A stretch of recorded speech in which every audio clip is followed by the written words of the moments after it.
আসসালামু আলাইকুম ভিউয়ার্স, কেমন আছেন সবাই? আশা করি অনেক ভালো আছেন। বর্তমানে অ্যান্ড্রয়েড ফোনে এক একজনে এক এক রকমের রিংটোন তৈরি করে বা এক একজনে এক এক রকমের রিংটোন ব্যবহার করে। বন্ধুরা, আপনি যদি চান আপনার নিজের নামে 3D রিংটোন ব্যবহার করতে, তাহলে কিন্তু করতে পারেন। অর্থাৎ নিজের নামে কিভাবে 3D রিংটোন তৈরি করবেন আজকের এই ভিডিওতে আমি আপনাদেরকে দেখাবো। বন্ধুরা, আপনারা যদি এই কাজটি করতে চান তাহলে ভিডিওতে এখনই করে দিন একটা লাইক। আমাদের পরবর্তীতে ভিডিও পাওয়ার জন্য চ্যানেলটি করুন সাবস্ক্রাইব এবং পাশের বেল আইকনটা অন করে দিবেন। তাহলে চলুন আমরা মূল কাজ করি।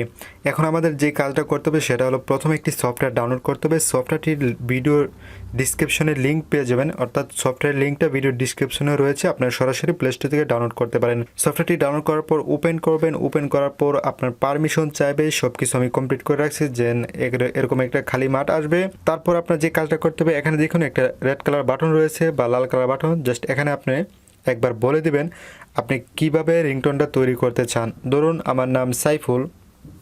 সাইফুল, তোমার কলারসে ফোনটা রিসিভ করো। দেন আমরা এখানে ক্লিক করে দেব। ক্লিক করার পর আমার একটা ভয়েস তৈরি হয়ে যাবে।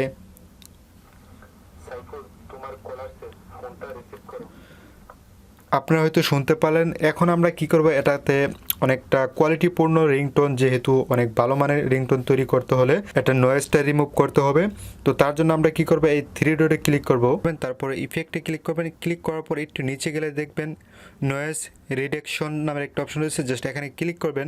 ক্লিক করার পর আপনারা কি করবেন, এরকম একটা ইন্টারফেস আসবে। তো আপনার এখানে এটা কম বেশি করে দেখবেন, যত বেশি দিবেন তত বেশি সাউন্ডটা কমে যাবে এবং নয়েজটা রিমুভ এরকম যে সাউন্ডগুলো থাকে সেগুলো কিন্তু কমে যাবে। তো এইভাবে আপনারা দেখে নেবেন কত পার্সেন্ট দিলে ভালো হবে। তো আপনারা শুনতে পারলেন যে অনেকটা নয়েজ রিমুভ হয়ে গেছে। যাই হোক, তো আপনারা তারপর কি করবেন, অ্যাপ্লাইতে ক্লিক করবেন। অ্যাপ্লাইতে ক্লিক করার পর এটা রিমুভার নয়েজটা রিমুভ হয়ে যাবে। তারপর আপনার যে কাজটা করতে হবে, এখানে দেখুন এইভাবে এদিকে এখান থেকে একটু করবেন। এখানে দেখুন একটি আপনার দেখতেছেন, এটাকে একটু একটু সামনের দিকে আনবেন। আর এই পাশে একটা রয়েছে, সেটাকেও একটু সামনের দিকে আনবেন। ঠিক আছে, এইভাবে টান দিয়ে আনবেন, এই খালি জায়গাটা আনবেন। আনার পর আবার থ্রি ডটে ক্লিক করবেন। ক্লিক করার পর এই কাটিংয়ে ক্লিক করবেন। কাটিং ক্লিক করার পরে কিন্তু এটা কেটে গেছে আর কি। তারপর আপনি এ সাইডেও এইভাবে খালি জায়গাটা কেটে দেবেন। আপনার চাইলে কিন্তু আরও অনেক কিছু অ্যাড করতে পারেন। তো আমি আর কিছু অ্যাড করলাম না, শুধু এটাই রাখলাম। তারপর এই খালি জায়গাটাও আমরা কাটিয়ে দেবো।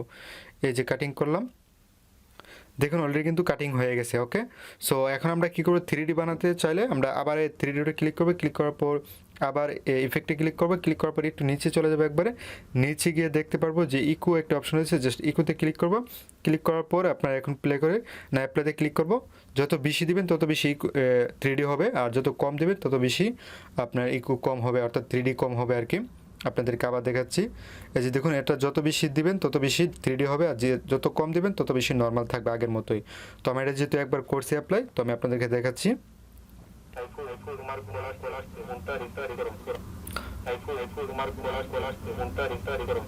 আপনারা হয়তো শুনতে পারলেন, তেমন বেশি ভয়েসটা ক্লিয়ার শুনতে পারেন না, কেননা আমি এক জায়গায় ভিডিও করতেছি আরেক জায়গায় মাইক্রোফোন, তাই হয়তো ক্লিয়ার নাও শুনতে পারেন। তো এখানে এইভাবে করলে অনেক সুন্দর লাগে, আপনারা অবশ্যই ট্রাই করবেন। তারপরে দেখুন সেভ একটি অপশন রয়েছে, জাস্ট এই সেভে ক্লিক করবেন। ক্লিক করার পর আপনার এখানে ফাইলের নামটা লিখতে হবে, আর এখান থেকে দেখুন ফাইল আপনি কোন ফাইলে সেভ করতে চান সেটা এখান থেকে সিলেক্ট করবেন। আমি ধরুন এটা দিয়ে দিলাম। দিয়ে দেওয়ার পর এখানে অবশ্যই নামটা আপনি চাইলে এডিট করতে পারেন, আপনি কী নামে দিতে চান।